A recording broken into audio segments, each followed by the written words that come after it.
de m'avoir invité à cette mobilisation. Vous savez, sur la question éducation, voilà, c'est des combats que je porte aussi à l'Assemblée nationale et je serai toujours présente aux côtés des enseignants, aux côtés des élèves et aux côtés des parents.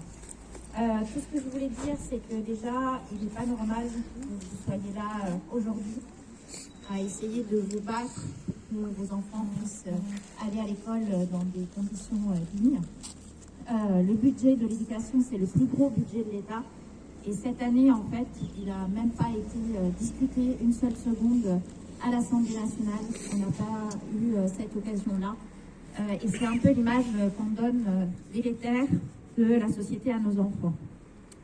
Comme le disait Monsieur Boisseau, voilà, c'est très important que vos enfants, surtout ici, dans ce contexte, dans un collège qui est classé avant-dernier par l'IPS, puissent avoir en fait des conditions d'aller à l'école normalement.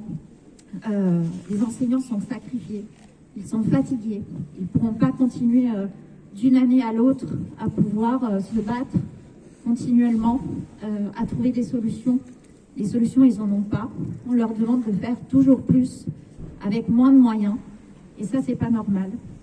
Donc voilà, moi, je voulais vous apporter tout mon soutien et vous dire aussi que voilà, je vais mettre en œuvre tout ce qu'il faudra pour pouvoir voilà, relayer votre combat au sein du DAZEN,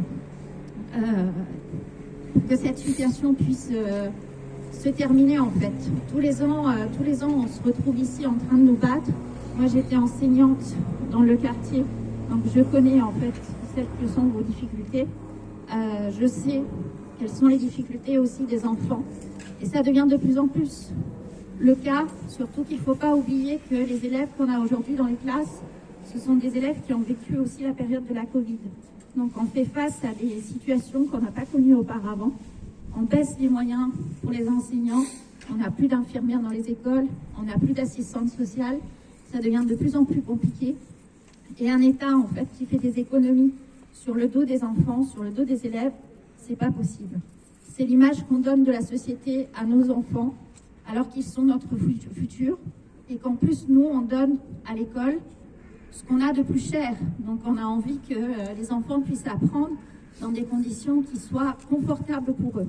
On n'a pas à s'inquiéter de ça. C'est pas normal en 2023 en France que vous ayez à vous battre, qu'on ait à se battre pour que les enfants puissent aller à l'école normalement, pour qu'ils puissent aller au collège dans des conditions qui soient admissibles.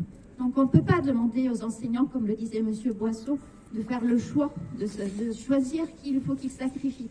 C'est pas possible. C'est pas leur préoccupation. Leur préoccupation, c'est de pouvoir enseigner aux élèves. La préoccupation des élèves, c'est d'apprendre à l'école. La préoccupation des enfants, c'est de faire en sorte que leurs enfants apprennent à l'école et à la maison dans des conditions qui leur soient favorables. Et à chaque fois, on le voit, ce sont finalement les écoles qui se battent le plus, qui arrivent à obtenir quelque chose. Celles qui en ont les moyens. Donc là, vous avez de la chance, vous, aujourd'hui, vous êtes solidaires entre vous. Il y a des écoles qui n'ont pas le moyen de le faire et qui continuent aussi à perdre, comme ici, une année sur l'autre. Donc voilà, les équipes et moi, on va être à vos côtés, on va faire un courrier, on va travailler avec la mairie si elle le souhaite, qu'on puisse travailler ensemble. On va être aux côtés des enseignants et encore une fois, voilà, je voulais vous apporter mon soutien. Merci.